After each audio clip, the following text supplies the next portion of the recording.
Well, good morning, Berlin. Good morning to day 2 of the World Health Summit, and good morning to this important session on women's cancers, tackling inequalities in women's cancers. How can we make this a public policy priority? My name is Jackie Thornton. I'm a health journalist from the UK for the Lancet and the BMJ, and I'm delighted to be moderating this session, which is co-hosted by MSD, by Women in Global Health, by the Saving Vaccine Institute, and by City Cancer Challenge. Women's health, as you know, are a global health problem. The recent very powerful Lancet Commission, Women, Power and Cancer, found that an amazing 2.3 million women die every year prematurely from cancer each year. And 1.5 million of these deaths could be averted from primary prevention or early detection strategies, which we have. A further 800,000 deaths could be avoided if every woman was able to access optimal cancer care. But these are really sobering statistics. But it's not just about the deaths. It's about the fact that these women are young, middle-aged, active economically, looking after children, looking after older parents, taking part in the community, taking part in so many other people's lives. There's a wider impact on society and the economy, which is often overlooked, and it's been described, women's cancers and women's cancers deaths, as a societal catastrophe. So the good news is that we've got tools and technologies to actually affect and change this, but they are not available everywhere. There is huge inequity. Inequity in vaccination, in screening, and in early detection, and in early treatment. And as we know, if these cancers are treated earlier, they can save lives, they can save money. So, there are lots of different initiatives in countries and across the world where good things are happening to make these tools and technologies more widely available. And in the next 90 minutes, we are going to be discussing how we can get these issues on the public policy agenda. How can we make governments and international organisations more aware that it's important to discuss these women's cancers together and also to counter the inequalities that women face in getting access to these treatments. So let me introduce my expert panel very briefly. We have Anne Keeling, Senior Fellow for Women in Global Health, which is an advocacy movement which has 51 chapters in 48 countries, and Anne is also Chair of Age International, so welcome to you. Also Isabel Mestres, who is the Chief Executive Officer of City Cancer Challenge, which is a city-based approach around the world to creating sustainable cancer care solutions. We have Anuradha Gupta, welcome to you, President of Global Immunisation at the Saving Vaccine Institute, which is a non-profit organisation promoting global vaccine development, availability and use based in Washington, DC, so welcome to you. We have Professor Andrew Ullman, who is a medical doctor by background, but member of the Free Democratic Party in the German Bundestag here in Berlin, and chairman of the Subcommittee on Global Health, I believe. And finally, not least at all, Clarisse Lahoste, who is the Managing Director of MSD France, and very much welcome to you this morning. So what I want to do is to start by asking each of our panellists, why is it important, this issue? Why do you care about the inequities in access to treatment, to early detection, to screening, to vaccination for women, leading to the problems that I've discussed? Isabel, what about, I'm picking on you first. Just briefly, why do you care? I think it's exactly what you said before. There is 2.3 million women dying prematurely unnecessarily. There is evidence that we can tackle today those 2.3 million lives. It's not about future, it's about today. And that's coming from, originally from Spain, where I give the health system as granted, an incredible health system. Then as we go in LMIC, this is not translated. It's not available, but the know-how is there. So it's the inequity piece that is driving me and not making me sleep very good. Thank you. Anirada, what about you? Why do you care about this subject? Because I think social, economic, and emotional costs of these preventable deaths is really very high. And as you said, these are women who are dying at their prime. And not to forget that there are 1 million children who actually are orphaned every year because of these deaths. So you can imagine the trauma that these families have to go through. But I think most importantly, these deaths are not evenly distributed. You know, they are more preponderant in those economies, geographies, and subpopulations that are already suffering from compounded vulnerability. And I think it is within our hands to reverse the situation, and we must. Thank you, Anna. Exactly, it's in our hands. Anne, what about you? What's your... Well, I came into this in 2009. I was the CEO of the International Diabetes Federation, looking across non-communicable diseases, and non-communicable diseases were not on the global health or development agenda. So got together with the Federation in Cancer and the Federation in Heart to say, come on, let's work on this, let's do something about it. Campaigned as the NCD Alliance, and in 2011 got the first high-level meeting on NCDs, which was the beginning of the beginning.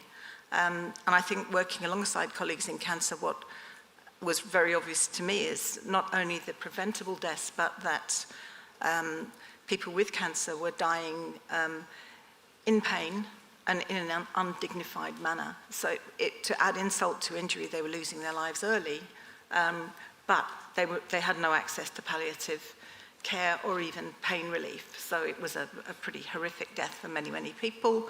And I think, as our colleagues have said, it was inequitable, and we have it within our hands to fix this. Thank you, Anne. Absolutely. Clarice, what can you add? I mean, much has been said, but why do you care as the managing Actually, director of I MSD? do care as, as being very committed into cancer through prevention and treatment through my work at MSD.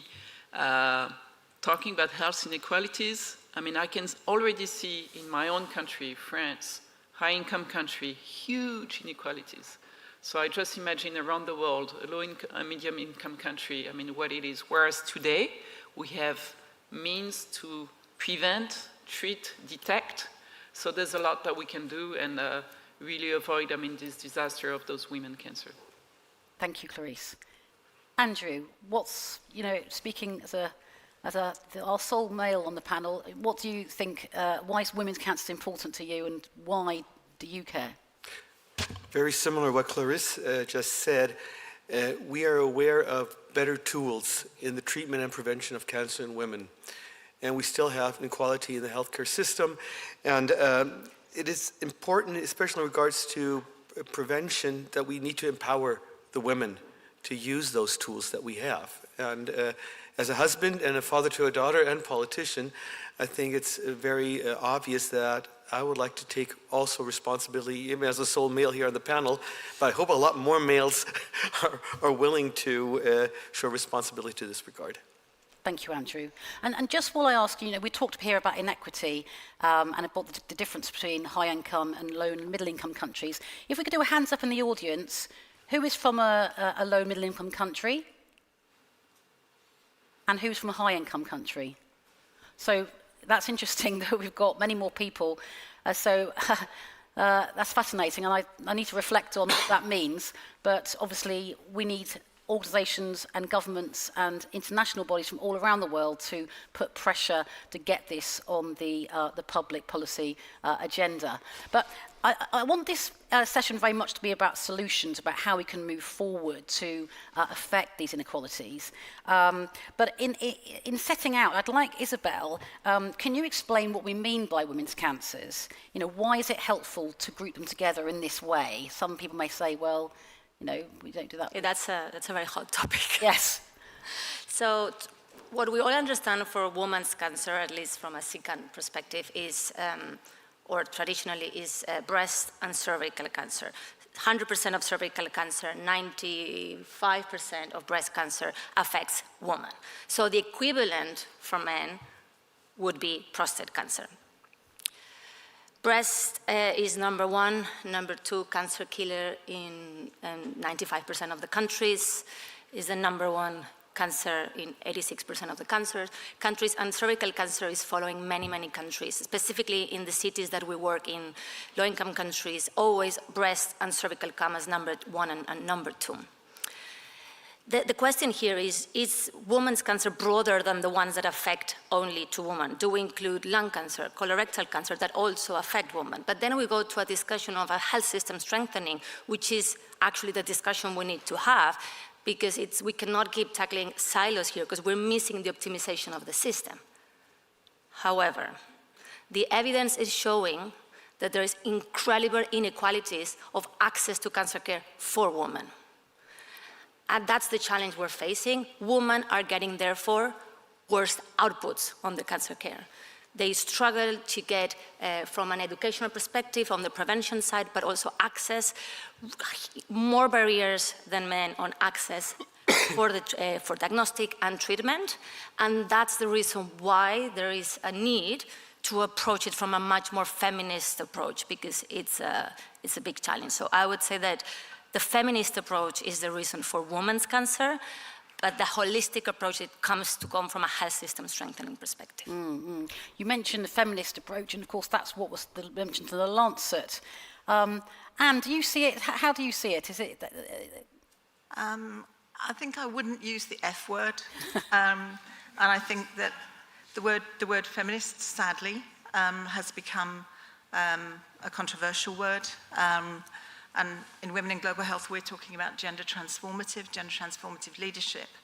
I think very few men are going to step up and say, I'm going to adopt a feminist approach, and Andrew may be different in this, but also a number of young women also are disassociating themselves from the word feminist. Later in their lives, I think they find that they are feminists and they need feminism, but early in their lives, they don't. So I think we would use the term gender transformative to try and include everybody, because it's men that hold the most powerful positions in health, and it's men also, as well as women leaders, that are going to make a difference. Yeah.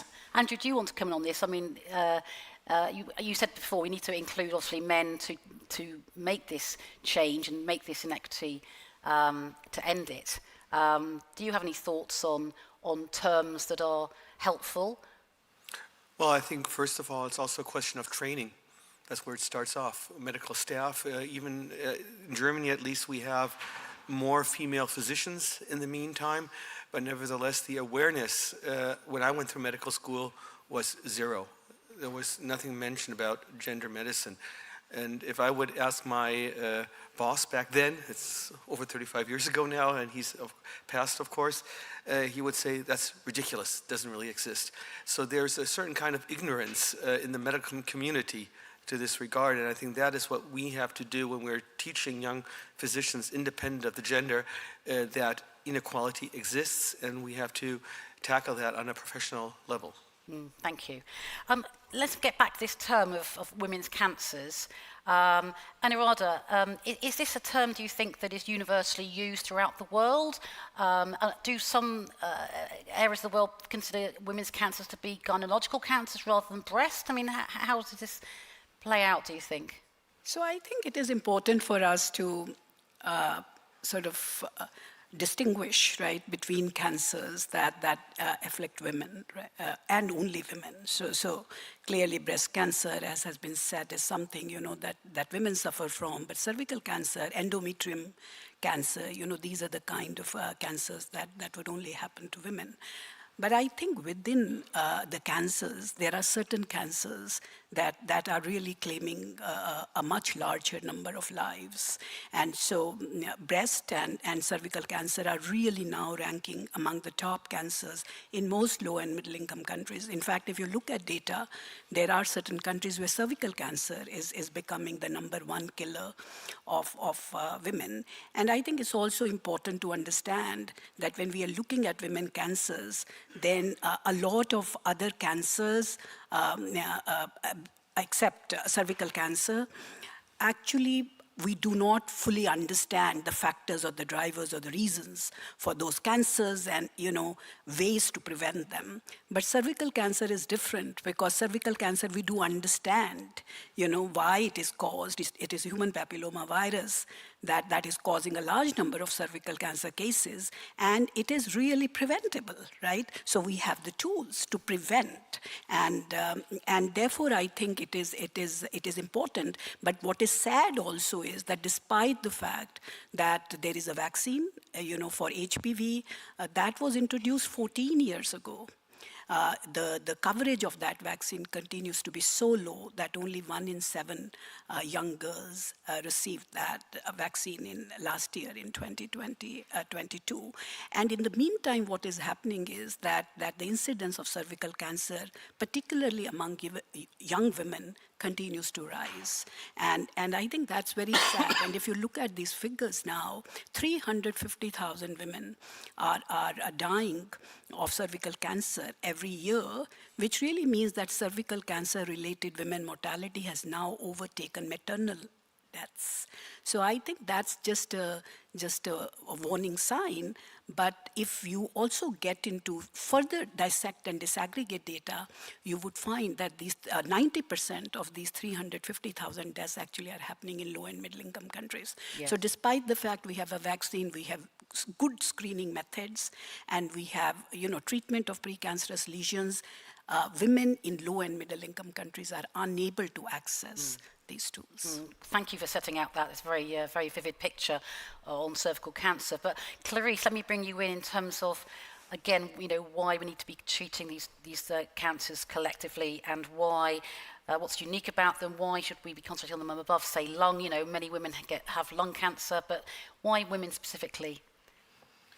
So I'm not going to oppose one cancer versus another and why one should be a priority, because we should focus on all of them. But maybe for the focus of this discussion, to me, what is striking about many women cancer is, if we talk about breast and cervical cancer, they actually impact some younger women than other cancers. And we know, that's the feminist side or whatever, but how important, a mother, a woman plays in the community, in the family, taking care of the kids, but also the parents. So as the societal and economic impact beyond health is so dramatic. And again, I'm going to say it again, but these are cancers that are preventable. To your point, for HPV-related cancer, there are more and more, early screening. And you have a long history of working in women's rights, women's health.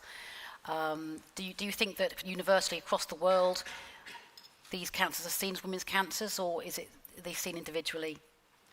No, I think they're seen individually and sometimes not seen at all, depending on where you are in the world. So I think the issue is the priority given to women's health and that women's cancers within that. And I think we've talked about sex and gender, but it's sex that will determine which are the women's specific cancers, but it's gender that will determine whether a woman can access screening. I think Andrew talked about empowering women.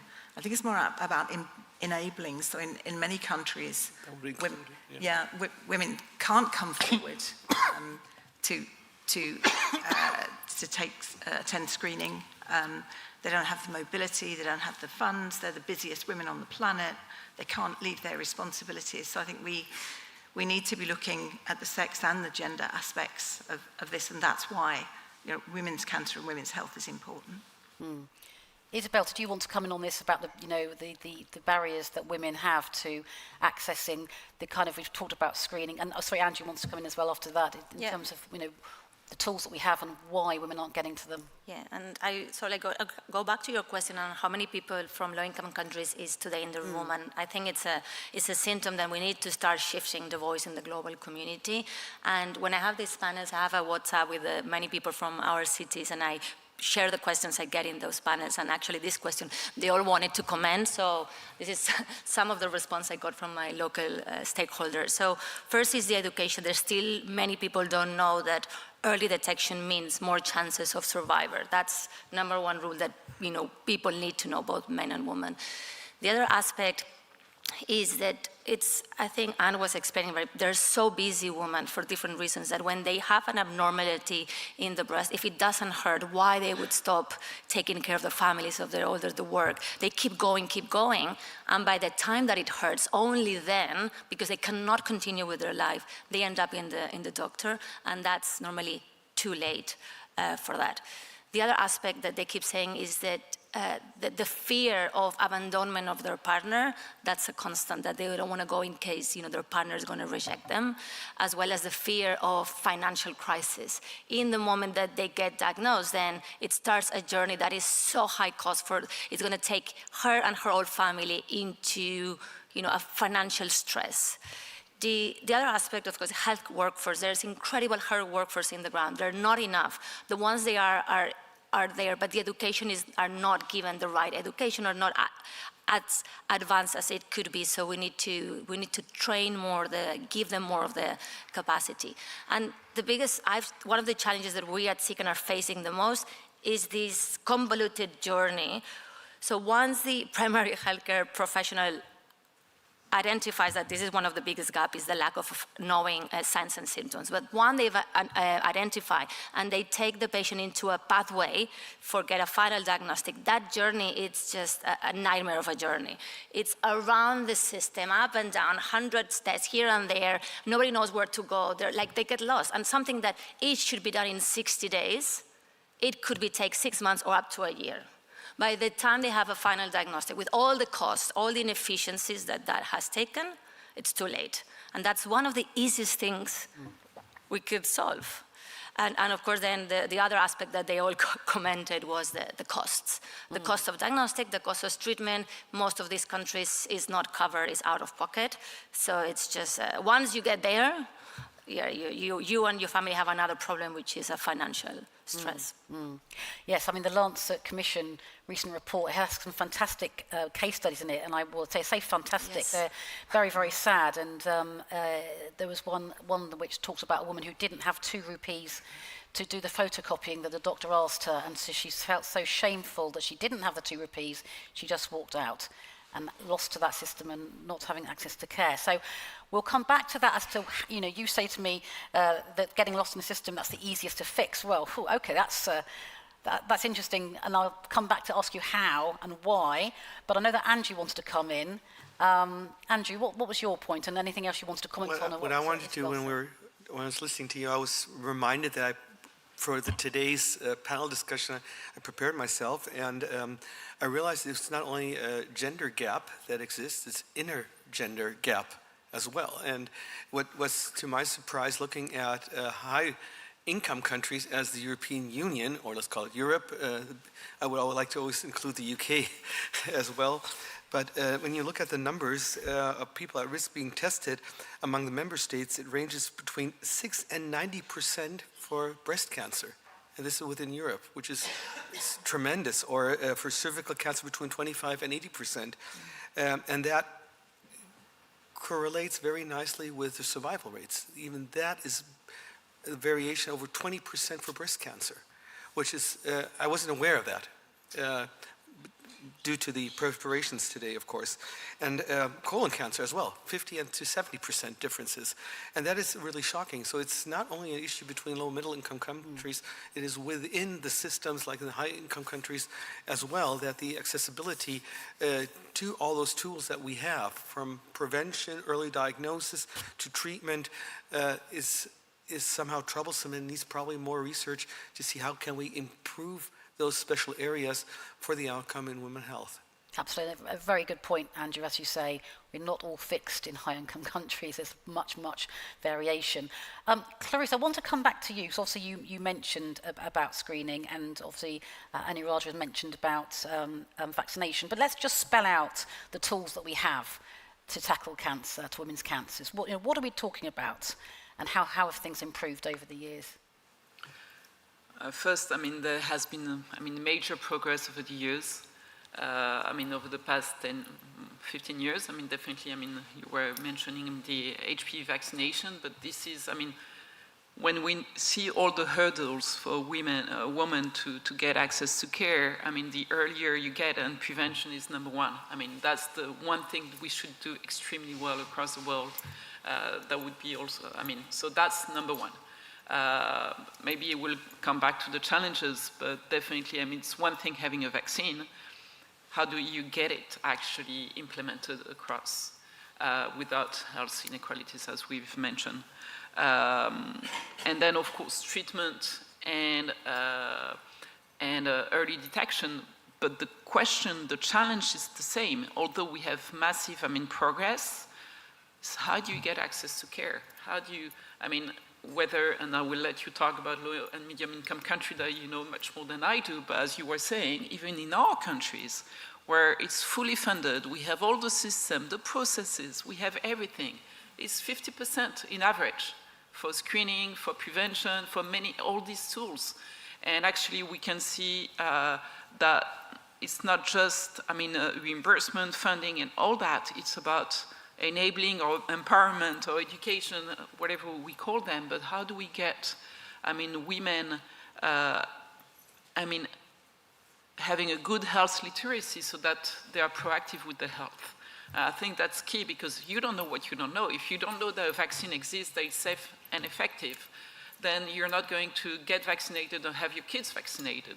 And it's the same for detection. Why should I go if I don't know that I can have a pap smear every year? So it's really about the execution and how do we make it happen. And then, of course, depending on where you are on the planet, I mean, the challenges are higher and higher. Lots of challenges there, as you say. Anne, did you want to add to any of those, any comments on the tools and technologies that we have at the moment? I think we have tools and technologies, but that some of them are more expensive than others. We have health systems all around the world that are struggling, especially as we come out of the pandemic. So we're not even starting where we were in 2019. We're starting at a lower level, and with growing health worker shortages. So I think that those are the health systems that we're dealing with.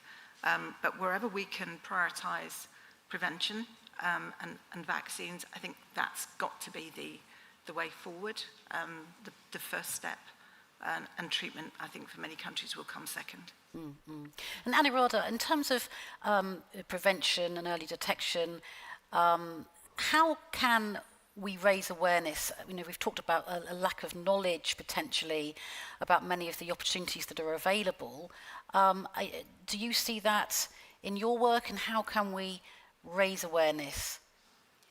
Yeah, so I think there's a lot to be done here because in the lower and middle income countries, we do see the risk factors, that lead to women cancers actually are much higher. So really the factors, that cause these cancers are disproportionately prevalent in some of those settings.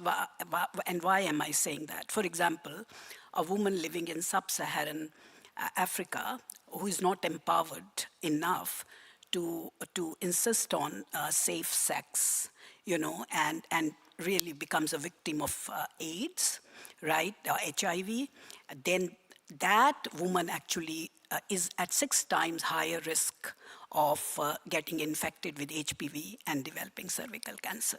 So there is a compounding of vulnerability. And yet she's living in a country where there is hardly any access to vaccination, screening, or early treatment. And as a result, 66% of women living in sub-Saharan Africa who get cervical cancer have a very bleak chance of survival, and they're almost sure to die. So I think these are the kind of gross manifestations of inequalities that we are dealing with, where the risk factors are much higher in some countries, and as was alluded to, for some subpopulation, even within rich countries. And then there is this whole patriarchy and adverse gender norms where the governments that are fiscally stretched and strained are not necessarily prioritizing women health issues.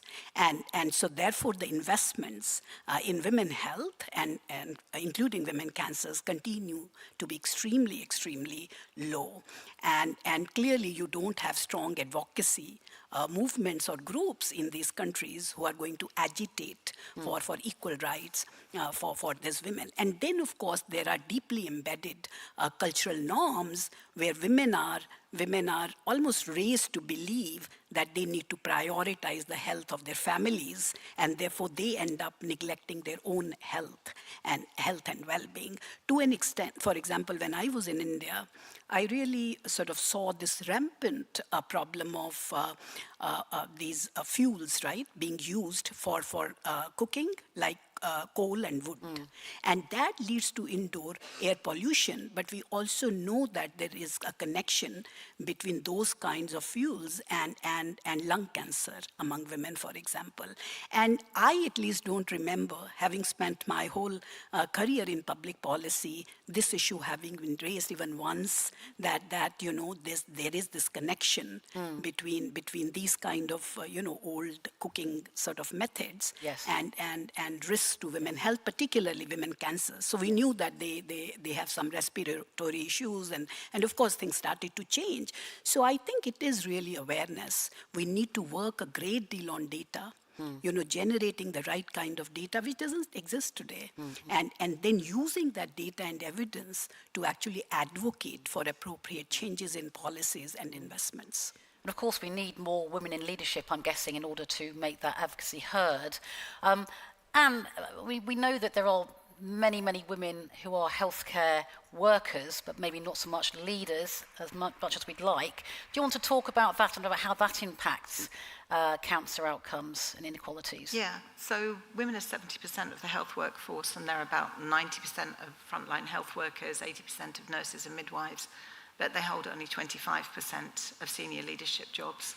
And in Women in Global Health, we've just looked at those figures again, and those haven't changed.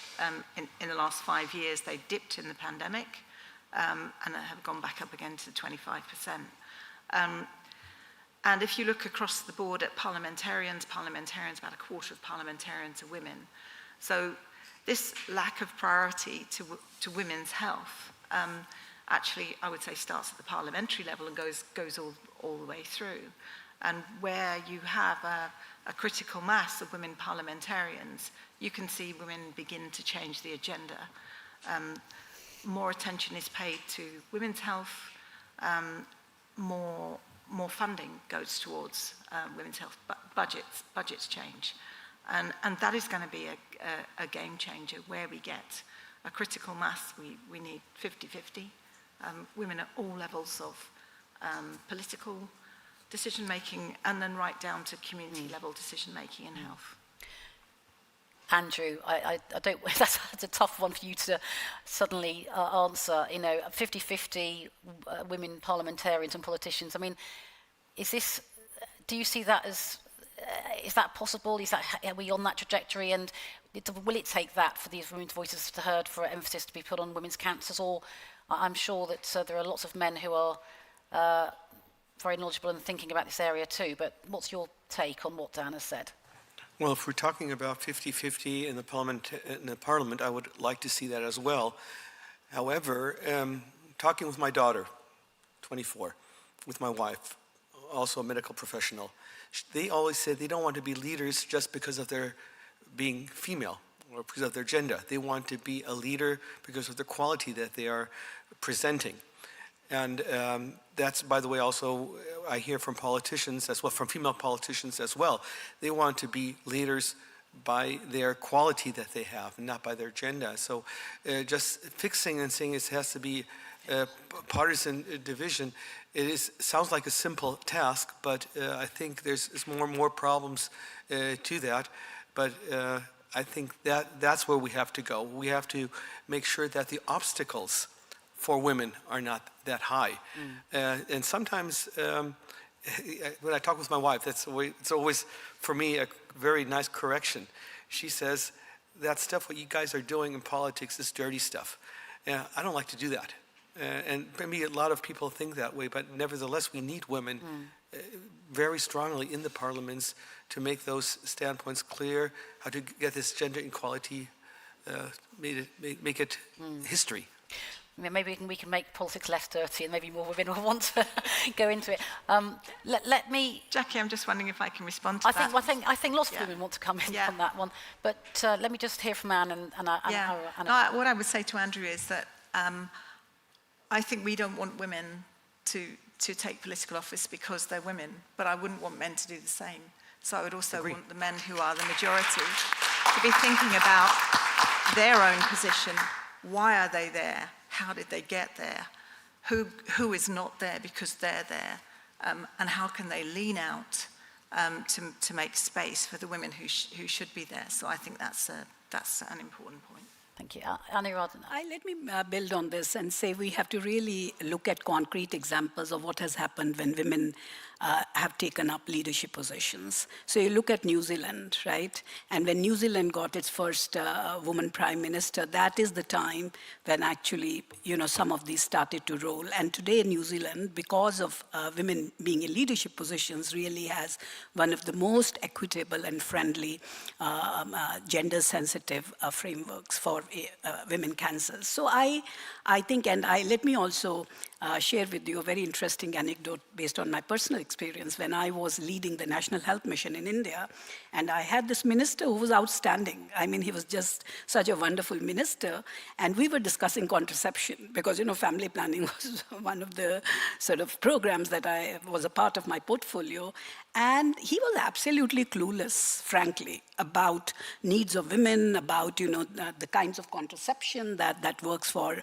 women, and I had to really tell him why, for example, IUD is a good thing, and how I, as a woman, have found that so. And I could see him going red in his face when I was talking about contraception issues, right? And we made so many changes, right, in the kinds of contraceptive options that we made available to women. So it's not that as a male he wasn't empathetic or sensitive or sympathetic, but I think his understanding of what women go through, and the experiences or the pains or the trials and tribulations of women was extremely limited. So I really think that we see that when women occupy leadership positions or are a part of the co-design of solutions, you just suddenly see a much better uptake of those services. And I just want to share one more example, which came out of our recent launch of the Global HPV Consortium, where we had a lot of country leaders, participating. And there was somebody from Egypt, who shared Egypt's experience by saying that when they were designing their comprehensive cancer control program, they made sure that women were a part of the design and they were on the table. And what happened was that in Egypt, despite Egypt being a very conservative, traditional society, you see women coming forward and actually utilizing the services that are being offered. Thank you. Great examples there. Isabel, did you want to come in before we move on to solutions? Or I mean, of course, I have a lot of anecdotes of challenges. I'll just share one. I think it's quite illustrative. I was talking with a woman, a doctor, that she was in this team discussing the treatment for a woman, and a few men doctors also in that multidisciplinary team, they were like, oh yeah, we should go for a mastectomy because, she's 60 years old, why she would care half her breast? Yeah. It's that the women have to be in that decisions because it's about, we understand the situation and we need to also educate men on women's health. Thank you for that. Now, I want to move on to solutions, but I do want to just ask Clarice about the situation in France, because obviously we've talked about, Andrew has said, there's varieties in Europe between take-up, etc. And in your country, the HPV vaccine, it's been an interesting scenario. It's only relatively recently that the HPV vaccine has been introduced in a school program, I think. Do you want to talk us through that? Because I was completely surprised to hear that. I presumed it was universally available, and that's only kind of been relatively recent. In the country of Pasteur, I mean, France was definitely lagging behind. But 15 years later, the French government finally decided to do something, which I need to applaud because, I mean, it's never too late. But France, in terms of vaccination rate for HPV, is the lowest in Europe. Probably the lowest in high-income country. We find we're around, let's say, 40% of VCR in girls, 8% in boys. And it was led to, for the last 15 years, it was led to the decisions of the parents. Fully funded, fully recommended, but you decide. And we know it's a perfect example that vaccination or screening, it's public health policies, it's a government decision, and to be able to fund, organize, set an ambition to make a difference. And so that's what they've just done. Finally, two big changes in France is one from a COVID experience actually, but letting pharmacists to be able to prescribe and vaccinate all vaccines above 11 years old. And that's a huge difference because to talk about simplification of parents or patient journey, but I mean to get vaccinated, I mean it makes a huge difference. And all of a sudden they decided last February to also implement a school-based program, which is a first in France, very bad experience in the past, so they stopped all the vaccination at schools. And to me, when we speak about how can we avoid inequalities, school is the place to be, I mean, for vaccination. If I look, I mean, I was telling you about the VCR in France, I mean, as an average, but it goes from probably 65% in some areas to 5%. And it's definitely linked not only to income, of course it's low-income areas, but also cultural, access to education, and so huge discrepancy within France.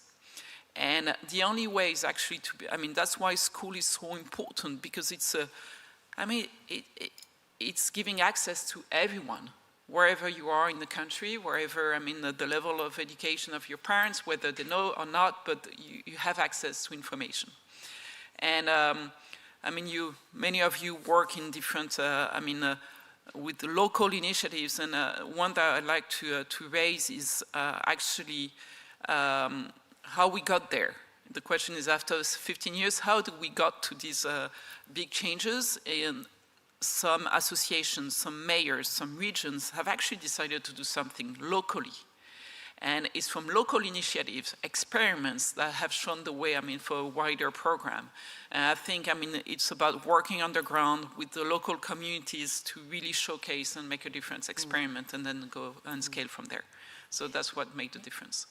Thanks, Clarice. And we've talked a lot about early detection, screening, and prevention, but what about access to treatment and early treatment?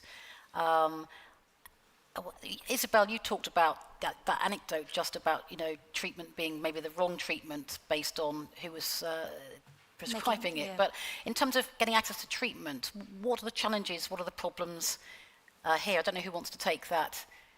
Anuradha. So I think on treatment, we sort of have to appreciate that provision of treatment and access to treatment is highly variable across countries. So I think when we are looking at all this data of, you know, premature deaths and how many of them can be prevented, you know, actually a disproportionate number of these preventable deaths are concentrated in low-income settings and in countries which haven't actually made a provision for treatment. And wherever that provision exists, say in private sector, you know, it is so cost prohibitive that it is very difficult for women to be able to access that, you know, because the families just do not have the financial resources to afford that treatment. So I think that is something to be kept in view, that the services do not exist in many countries, or even if they exist, they are just so expensive and out of reach for most of the families, with the result that women just die. And that is why you have a very high mortality rates in Asia and Africa in particular. But then there is another dimension on treatment where in high-income countries, you do have a provision of treatment, but then you have some glaring examples of women not being able to access or not wanting to access those services, or even sometimes poor attitudes of service providers where they feel highly stigmatized. And I really want to share a personal experience of this, because my own daughter was diagnosed with breast cancer last year, and she is in California and is under Stanford care. So really, I could sort of really be very, very grateful that we could access, or we had access to that kind of care.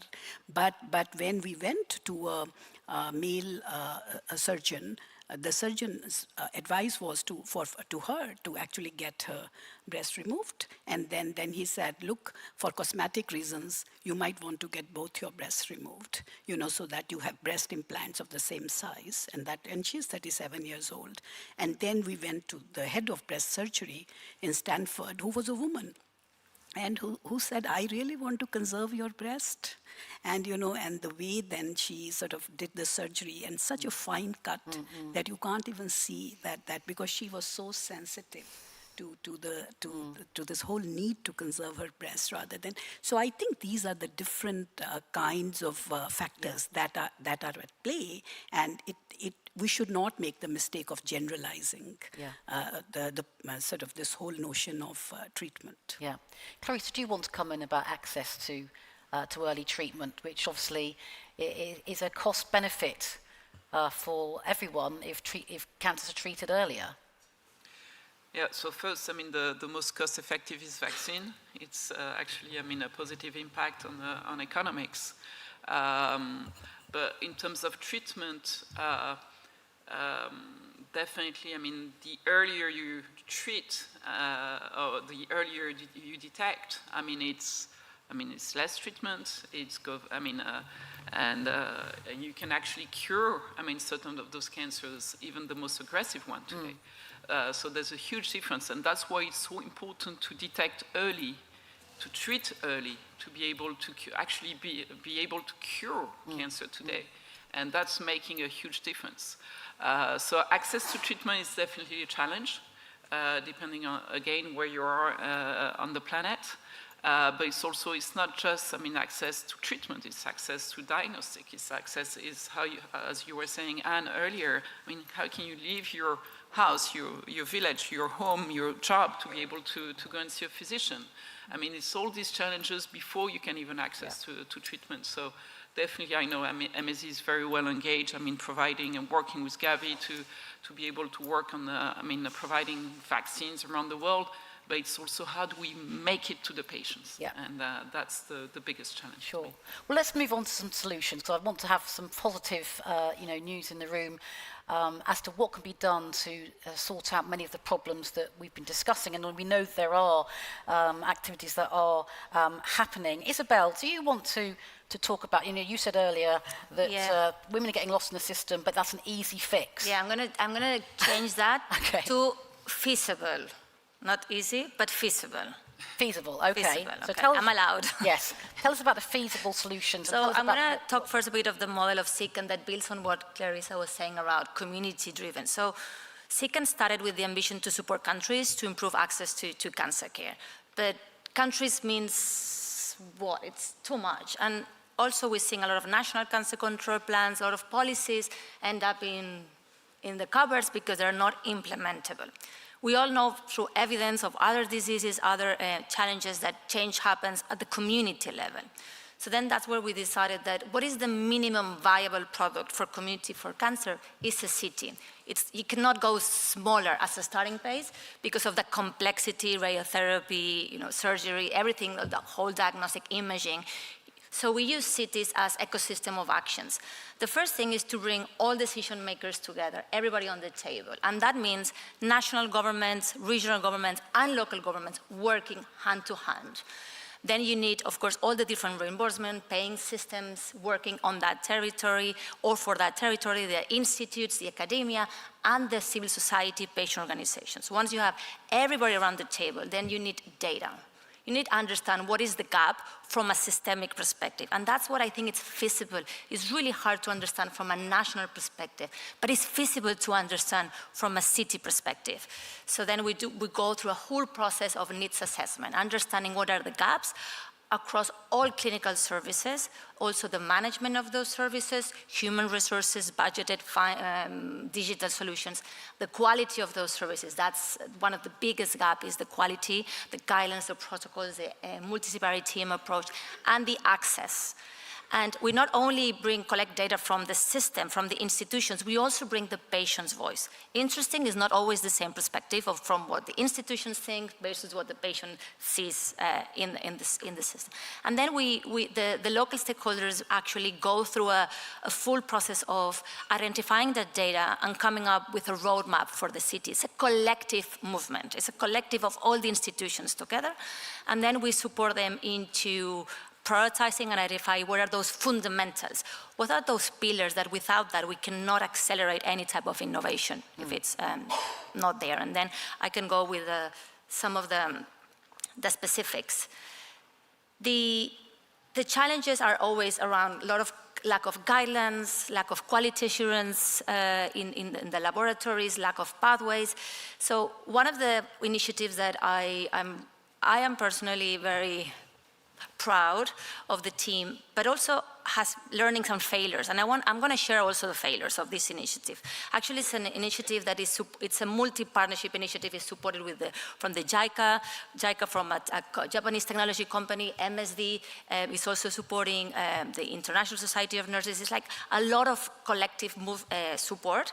And it's basically in Kigali.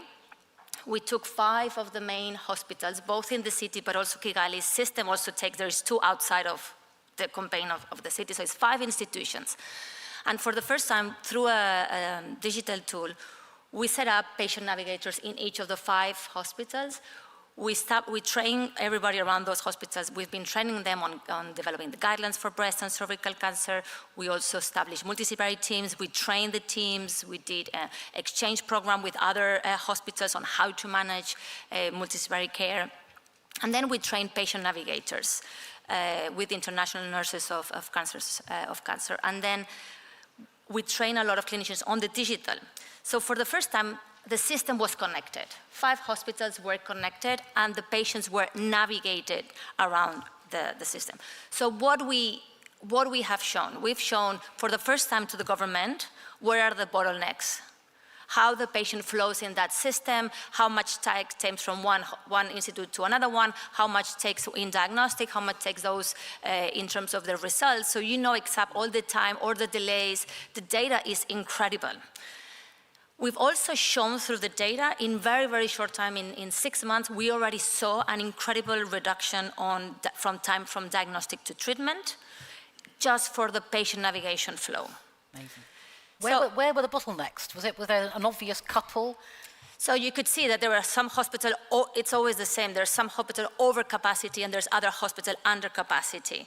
And the problem when you're in traditional way of looking at it from one institution is that you solve the problem in institution, but maybe that's not the problem. Like, for example, and I deviate and come back to the learnings, the failures. In Kigali, one hospital was actually having a massive issue with blood. 80% of cancer patients need blood. Well, they were like, based on that evidence, we need to run a massive campaign for blood donation. Well, 2 blocks, and literally 2 blocks, there's another hospital throwing blood. Yeah. And I use this example a lot, but I have hundreds of examples of inefficiency of the system.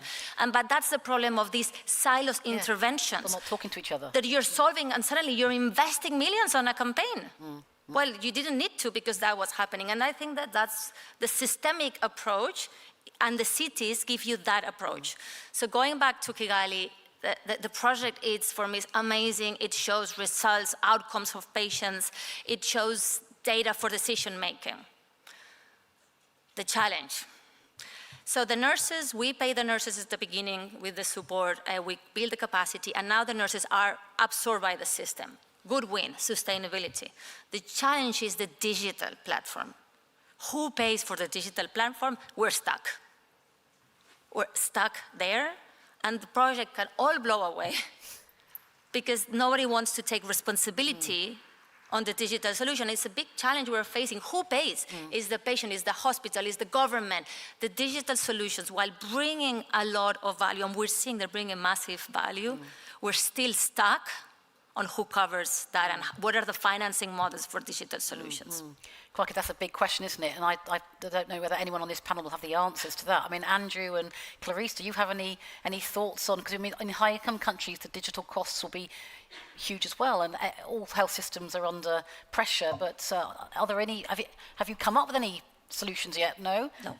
Anyone got any Open thoughts? source first. Any thoughts on how that can be addressed? I mean, it's a big question. Well, of course, I would like to see my country, Germany, doing more in digitalization in healthcare. We are not very far, and this is well known by the government and by the health ministry, and they are working on it. I have no idea what the results are going to be. The costs, there are costs. We brought up a program that spends, I think, if I'm citing it correctly, around 8 billion euros. That's a lot of money. But we're talking about the whole system that needs an upgrade, or needs a system, basically.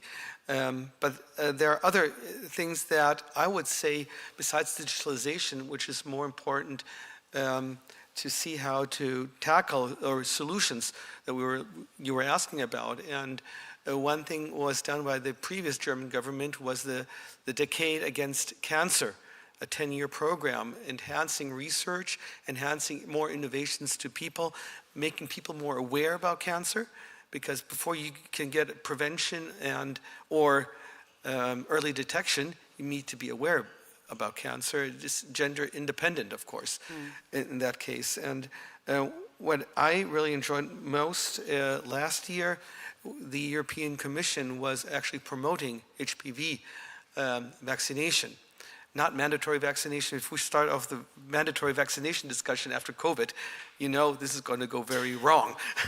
But we have to bring, I like the word empowerment, more health literacy, more awareness to the people to get at least a voluntary vaccination done, because that's a game changer. Yeah. That's why people got the Nobel Prize for. And the availability has to be done. I like the idea how France is doing it with schools, if I understood you correctly. These are programs that I would like to foresee again, because I remember when I went to high school in Germany, that measles was a very important issue, and I was almost jealous as a boy. Why are the girls getting the vaccine, not me? Yeah, I wanted to be vaccinated as well. And HPV also has changed. You know, just thinking about HPV was just for women originally. Yeah. And all of a sudden, research was done for boys as well. Exactly. Understanding that HPV, if boys are vaccinated, helps as well women as the boys themselves, of course. Yeah, making vaccination a desirable activity by all genders, absolutely.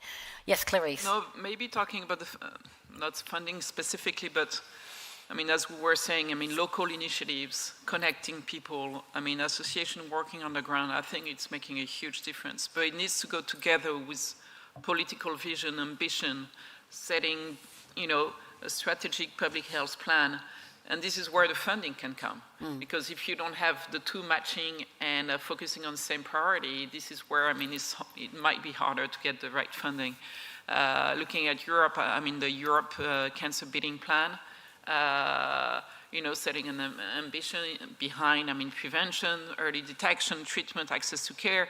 But this is where the funding, I mean, initiatives to like a registry to see where are the gaps across Europe. I mean, so that's why I'm saying, I mean, you need both levels, the really local levels and I mean, political national level to be able to fund the right priorities and define which are the priorities. And Sure.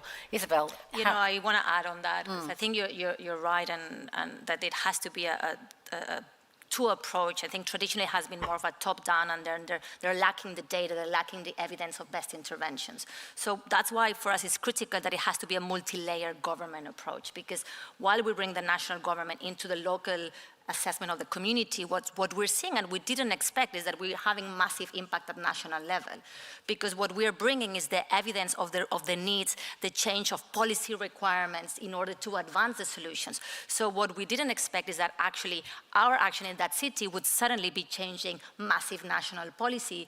And then when that gets implemented, guess what? It gets implemented because it's based on the context and it's done and developed by the local people. So I think that it's an important, and one thing is that WHO has this Global Breast Cancer Initiative. Again, it's a WHO top-down approach. So we're very proud that we are partnering with WHO on this Global Breast Cancer Initiative because they realize that it has to be implemented. It has to be implementable. So we're working with them to actually take the framework and test it in the ground in different contexts and actually come up with the how-to. How a government can actually implement, because all these guidelines look great in paper, but they're so complex to understand. And then basically that's what we're going to be doing into the ground. And it's a really nice partnership, actually. We have MSD supporting this partnership with WHO, with Amgen, AstraZeneca, and BMS. So I think it's a good model, and that it's going to allow them going that top down, telling the governments, okay, this is the framework, and this is how to implement the framework. And the idea in the second phase is then be able to give little grants here and there in different countries so they can actually have the how to implement the framework and a little funding to actually get it kickstarted. Sounds very exciting, and then the power of partnerships. Excited. Yeah, absolutely.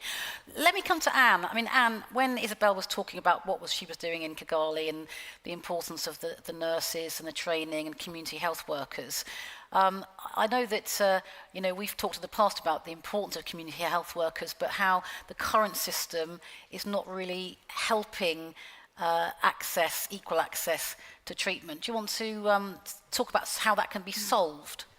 Yeah, so community health workers, I think for millions, maybe billions of people, are their first and only contact with the health system, and they're absolutely critical, the majority are women. We did some work last year that showed that 6 million of them are either unpaid or grossly underpaid. So we have the poorest women on the planet actually supporting, subsidizing global health. And health systems can't be strong while they're not paying community health workers. Where community health workers are paid by task, then you can end up with perverse incentives in the system. So if you pay community health workers to vaccinate children, and that's what you calculate, they won't necessarily be involved in cancer screening. You can add all of those jobs on top of the workload that they already have.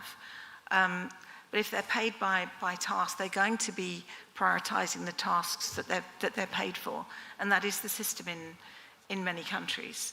And I don't think we want to make that worse by saying, right, okay, now we'll pay you to do particular cancer-related tasks. That's not really the issue, because that's more a vertical approach. So we need to be looking at community health workers as a resource. They're a terrific resource for spreading information. They're trusted by communities.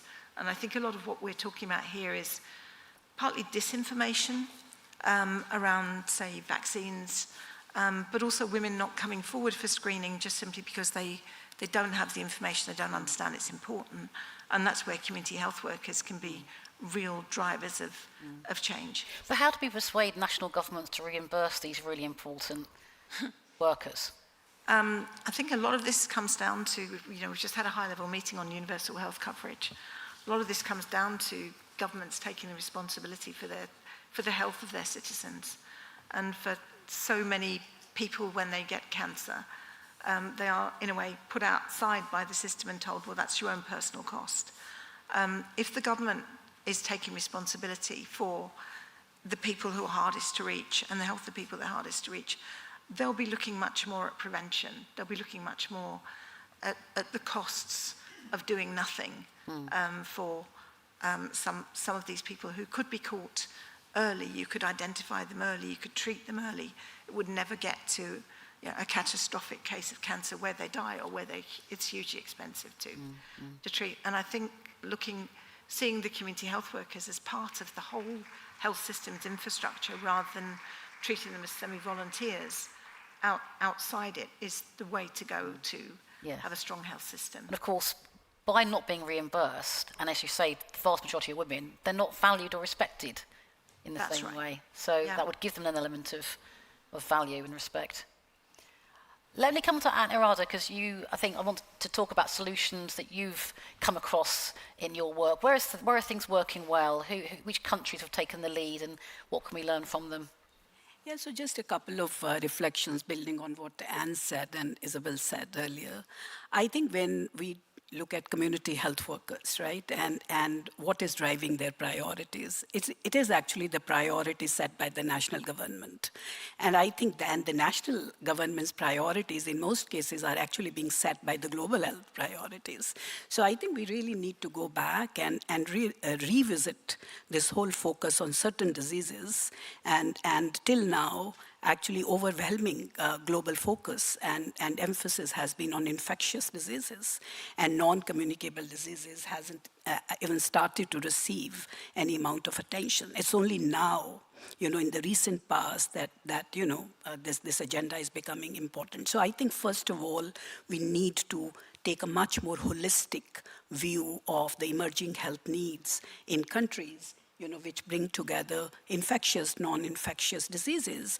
But also in some communities, there could be certain other diseases, like in forested areas, you could have a lot of deaths happening because of snake bites, right? And so for them, protecting themselves against snake bites could be important. So I think this just the whole global thinking, has to really change. So if we are talking about a cancer, then we know there is a growing epidemic of cancers, and including women cancers.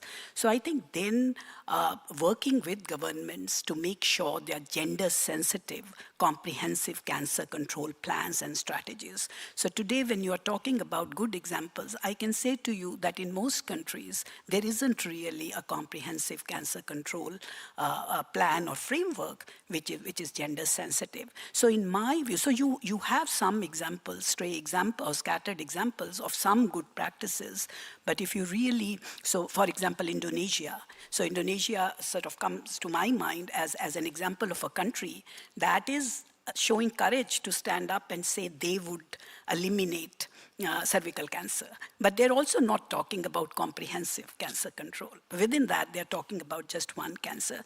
So just my final thing is that when we sort of at the global level begin to take a much more holistic, integrated view of the health agenda that sort of is important and relevant in today's context, then there are really 4 key principles that have to inform that framework. One is really this whole principle of integration, because as has been said, the whole thing is so siloed and verticalized. Health is really verticalized. It's disease-focused strategies, which actually now are leading to some grief. So I think integration is going to be important. The second, I think, principle has to be equity. Because we know that there are inequities between countries, but also within countries, as we discussed. So really continuing to bring data to the surface, which actually helps us understand those inequities is what is going to help. The third is heterogeneity. Understanding that all countries are not alike and all communities are not alike. And then really going for tailored, customized approaches. And the last is sustainability. So we can have good pilots, but if there isn't enough political will or sustainable financing or cost-effective service delivery models that actually can be continued, I think there isn't really going to be a solution in sight. So from my perspective, really 4 principles of integration, equity, heterogeneity, and sustainability. Thank you, Anuradha. We have got some time for questions, so please do start thinking of questions for our panel, and please do put your hand up in a minute. I'll just come to the last couple of points from our speakers here, and then we'll take some questions. But first of all, Clarice, in terms of success stories with HPV vaccination, there are some countries which have been pretty streets ahead. Do you want to talk about why they've been successful, what they've done? So I hope France will be a success story one day. But I mean, looking at, and there were actually those countries where, good benchmarks from what the French government just done. But if you look at Australia, I mean, they decided long ago. If you look at Canada, if you look at Sweden on HPV vaccine, definitely, I mean, one is setting an ambition. We're gonna eliminate HPV cancer. If you don't have that vision at the start, I think that's key. And then how do you execute? And so there are different models in those countries, but I mean, most of the time, it's school-based program. That is making a difference to avoid those inequalities and not being dependent on the situation of the parents, of the income, of whatever. And there are others, I mean, I think Portugal or Spain, they actually don't have school-based programs, but other programs for prevention that are working super well. But in most countries that reach, 80% vaccination rate is through a school-based program. And was that from a political will or from advocacy from others which led... Sorry? Was it political will or advocacy that led to that desire to eliminate HPV? It's a good question. I don't know from those countries, because it's been now for some years. So political will, but I'm sure at one point, if I look at France, what makes the difference is actually, incredible advocacy from patient associations, from, scientific leaders as well, that seeing the impact and advocating to raise awareness to our political stakeholders who to make them, take action at national level. So, of course, we all can play a role, in making a difference, whether it's local, national, governments, private associations, institutions. That's key in fighting cancer. I'll bring in Isabel and then I'll come to Andrew. Isabel. Yeah, I just want to give an example of a success story, and to your question about it was leadership or advocacy. So, Cali was our first city. Poor them, we learn a lot with them, we fail a lot with them. But the mayor itself in SICAN has a very representative role. But the mayor of Cali, specifically led by the Secretary of Health of the city of Cali, came to me and said, Isabel, HPV vaccine. I'm like, what do you mean? Because we don't do prevention.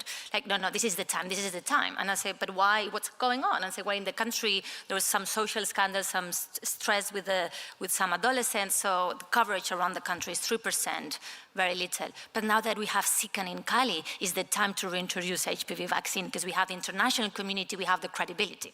So then there we go to Bogota to meet with the Ministry of Health and the Secretary of Health saying to the Ministry of Health, it's time, let's reintroduce. And the Ministry of Health was like, yeah, good luck. So then I set up a meeting with our colleagues MSD in Latin America and say, let's sort it, please. Can you sort the vaccine, please? So everything got sorted from the procurement side, and we partnered with other organizations, with civil society organizations, to help them to do a proper campaign. We were then in touch also with the WHO Cervical Cancer Initiative.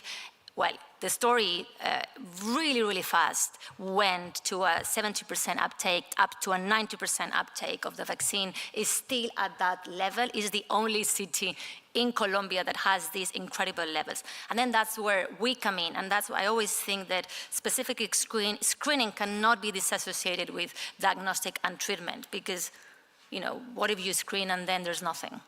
Better, don't tell me.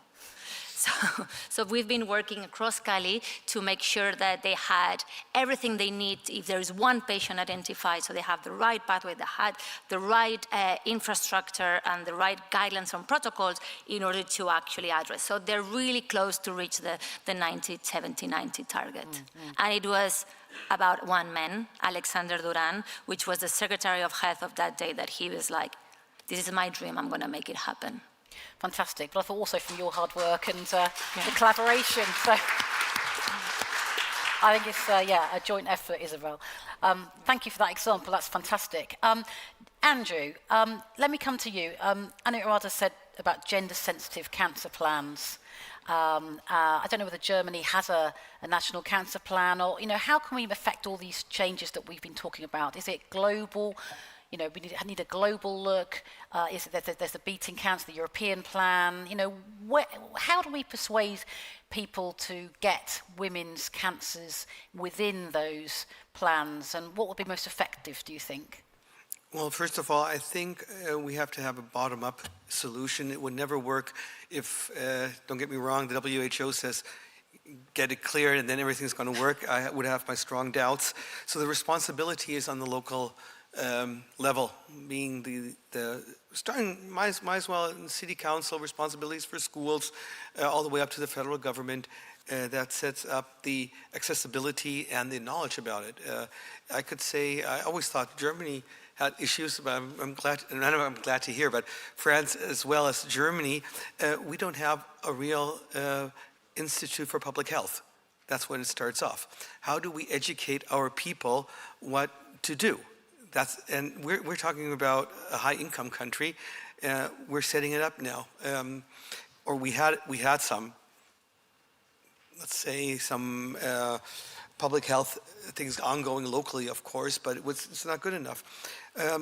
That's why I mentioned it before, the Decade Against Cancer that was started off in Germany, but that's not going to do the job by itself. It sounds politically wonderful. Every politician is proud. We supported this program, but I think we have to go further. It has something to do, what you said, with the holistic approach. It starts off with education. It starts off about information. It starts off with to understand what healthcare providers, what we see here in Germany is sometimes we see the healthcare system more just from the disease, how to treat disease. We're not talking too much about prevention. That is left out, and it is obvious. There are so many studies out there that actually prove the fact that prevention is at least cost effective, not even, maybe even cost savings, depending on what area you're looking at. This rethinking is eminent important, otherwise things will never work. We have to, I like the word empowerment. There are self-tests. You could test if you're pregnant, you could test if you have COVID, but you also can test if you have HPV or cervical cancer. But of course you have to have further workup that has to be done. But these efforts are so important. You need collaborations, you need European, international collaborations, exchange of study information. The public, to make everything public, you know, peer-reviewed papers are very nice, but if it's behind a paywall, you don't get this information. I really appreciate very much during the COVID crisis that there were no paywalls anymore. For my university, I get any paper I want, of course, but it's a lot easier as a politician now. I just type it in my computer, I get the information at my fingertips. All these things, I think, has to be done on a global scale, of course. That's the global responsibility, and we have to work together a lot closer on all levels. It sounds easy when I'm saying this, but of course doing this on an everyday level is pretty hard. But we should not give up and re-encourage ourselves that this fight, this direction that we want to go together is so important. Sure. Thank you, Andrew. Well, let's throw the questions. Yeah, I can see we've automatically got crikey, okay. Should have left more time. The lady in green, put your hand up first. If you could say who you are and who your question's for, please. So good morning, everyone. My name is Manshri Sangwang. I'm actually the chairperson of Asia Pacific region of the International Pharmaceutical Student Federation. So here I'm representing both middle-income country, because I'm from Thailand, and also a student body youth organization. First of all, I would like to say thank you to all of you for your work, especially France, that you recognize a future pharmacist, that you can prescribe vaccines so that we could help ease the problem. One of the things I would like to mention is that in Thailand, since they are middle, we are always in between in helps. When it comes to the vaccination plan in HPV, apparently it's only implemented, and it's a success that all girls are entitled to get free HPV vaccine. Again, it comes to my questions. The thing is that early detection is good for my generation because I wasn't given the privilege to have the vaccination, and it's not my time to think about early prevention anymore. But as a mother of a child, I believe that it's good that we have early protection, not for just one person, but for all. Yeah. Please hear me out, because We have lots of questions, I hear. So Yeah, I understand. Tell me what the question is for the panel. And So the question is that we tend to give the priority and the responsibility to the women to get the vaccination, especially in my country, because boys are entitled. And then I slightly disagree with the word help, because, you know, the priority is for the women, and the responsibility is for everyone and each and every one of us. So I would like to ask if we could transform into the gender transformation, and instead of saying that boys should get the vaccination because it helps, we can say that the vaccination should be for everyone and every children should get it. Okay. Yeah, thank you. Yeah, thank you for your point. Who wants to comment on that? The vaccination She's right. should be... Yeah, I think there's common sense that we agree. we agree. Yeah. Okay, so consensus from the panel, yes, we do need to have a gender, cross-gender, yeah. Okay, let me bring in lady here, Citra, I think. Have we got some microphones coming in? Yeah. Well, we have to take the lady at the back and then we'll come back to Citra at the front, yeah. Please. Thank you. Amelie Blosebuch with the German Medical Students Association. Thank you to all the panelists for your time and expertise. I was wondering, where do you see the role of youth in tackling these inequalities? And maybe what approaches are there for student organizations or youth organizations in general to help make this a priority, but also what can we do as medical students as we move into our jobs in the healthcare system? Okay, how can students help advocacy in this? Young people. Anuradha. So I think that's a wonderful thing, right? And for example, we just launched the Global HPV Consortium, as I stated earlier, and there we have explicitly laid a lot of emphasis on amplifying the voices of adolescents and young people. We have today 1.8 billion young people in the world. And in Africa and Asia, we have a growing population of adolescents and youth. And it is really important that we bring them into the conversation and actually develop them into health ambassadors and champions if we really have to safeguard our future health. Yeah, Isabel wants to come in. You know, for City Cancer Challenge, when we do the needs assessment are done directly by the health workforce. However, the patient perspective, normally that survey, that understanding what are the gaps, are led by the local university, by students. And we do it on purpose, the students, because this is a massive opportunity for them to hear directly from the patients on what are the challenges. And I think it's a methodology where we started in a few universities and now we're putting it. So we bring university together with patient organizations to involve the students in this. So I think it's really important that as part of the education, they listen specifically, directly to the patients and their needs. Yes, I think we talked earlier about, you don't know what you don't know, and unless people are telling physicians, they're not going to realise, and getting that younger perspective is really important. Okay. Oh, sorry, Andrew. Yeah, I just want to comment on this because I think it's a very important issue because of medical students, which I mentioned before. And things have changed over the years, at least in Germany, have changed a lot. So bring that information, your advocacy, into the faculty, in the faculty meetings.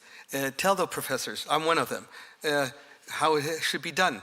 Because we are more open-minded than it used to be 10, 20, 40 years ago.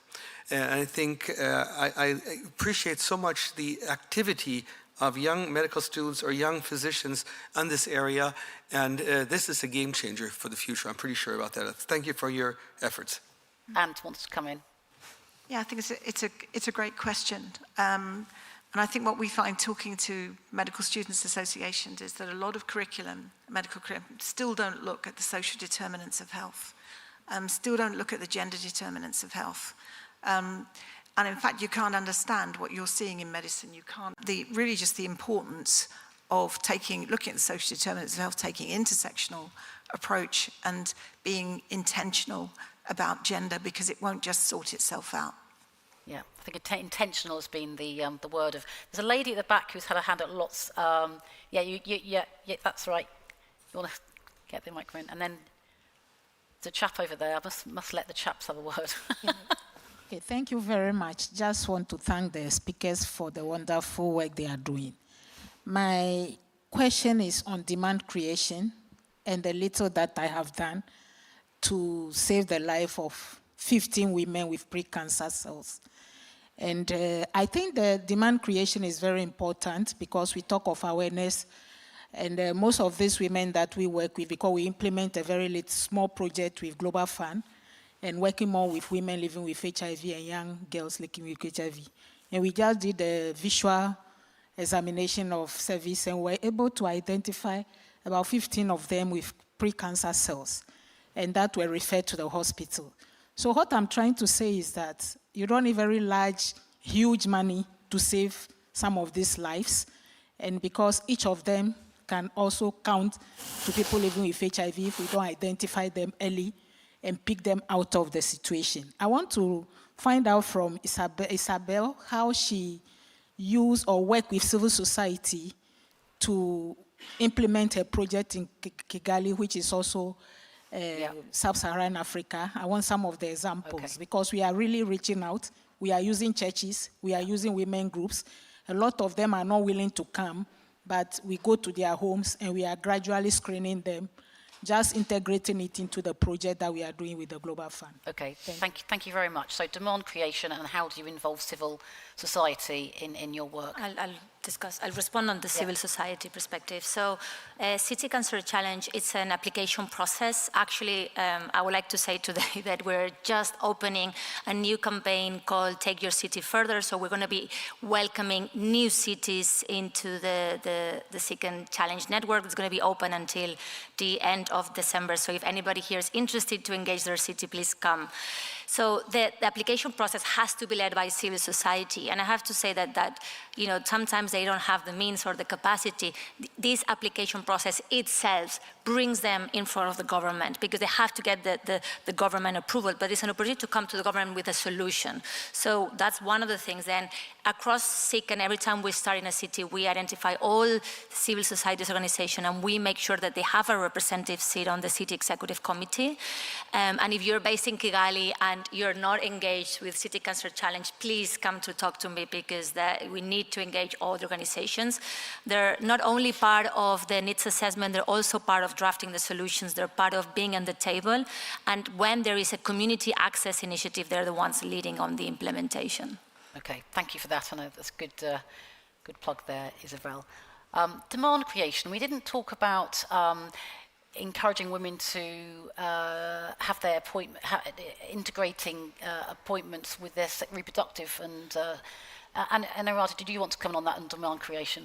Yeah, so we are increasingly finding that demand creation cannot be taken for granted, right? So if you have products available, services available, that does not necessarily mean that the community is going to come forward and take advantage of that. So I think one aspect which is becoming very prominent is the understanding the social and behavioral drivers of vaccine acceptance and demand for the various tools and technologies that are being brought forward. So at Sabin, we do a lot of that kind of research, and we try and understand what are the structural barriers or social and behavioral drivers. And there are some very interesting findings, frankly, which can, of course, vary from country to country and community to community. For example, authorization issue. In a lot of societies, women are not authorized to take their own decisions, and that itself could be a barrier. So they cannot come forward and avail of that because they don't have money in their pockets and they don't have permission from their husbands or. So I think ranging from that to really an active distrust or mistrust of public health institutions and governments. So in a lot of cases, products and tools and technologies in parallel, we have to start to pay attention to demand creation and understanding, the uptake patterns for those tools and technologies. Yeah. Thank you, Anuradha. Right, we've got one last question for the chap over here, and then we are going to have to. I'm afraid we're going to have to end. But yeah. Good morning. Thank you so much. It's an amazing panel and just wow. So my question relates to this trust, and I'm Carl Massoner from WHO Sexual and Reproductive Health Program. It's in designing innovative policies for screening. I wanted to hear from you on consideration related to HPV self-sampling, whether it's a technology you've been in touch with and implementing it. So hearing from you on this specifically. Thank you so much. I think there's a question on self-sampling. Yeah, Anurada, if you want to take that quickly, and then... Yeah, so I think this is actually a great opportunity, right? Because during the pandemic, a lot of infrastructure has been put in place in many countries, like the PCR testing, and now you have these self-sampling techniques, and that can really make things very easy for a lot of women. So I think, like, for example, I alluded to the Global HPV Consortium. This is one of our high focus areas where we actually want to promote that. But again, staying cognizant of the fact that there may be certain cultural settings where self-sampling will not work. So when we were having this launch event, in fact, there was a minister from Africa who said that in their community, it is considered inappropriate for women to actually do any kind of self-sampling. So just staying but yes, it is a great breakthrough and a great opportunity. Okay, so look, we've come to the end of our session. I just want 10, 15 seconds from each of you. It was going to be 30, but we're over time. 10 seconds, 15 seconds on what is the one intervention, one solution you would want to see inequalities in women's cancers being tackled. Isabel. Last. Oh, well, there we are. Andrew, you can... Sorry, Andrew. You've now been... One solution, that never works. I think it's very clear that prevention is a good thing. And vaccination, we have one of the first vaccines out there that can prevent cancer. I think that will be a very important step beyond all the other dimensions that are out there. I don't want to neglect them, but I think that is medically one of the major steps, and we have to boost it everywhere in the world. Okay, thank you, Andrew. Clarice. Prevention and starting very young. I mean, education of kids, not just girls and boys at school around prevention. Thank you, Clarice. Anne. Two. I'm going to take three. Yeah. Universal health coverage that is gender responsive, women's leadership, and listening to women. Thank you. So women health to bubble up to the top of the political agenda.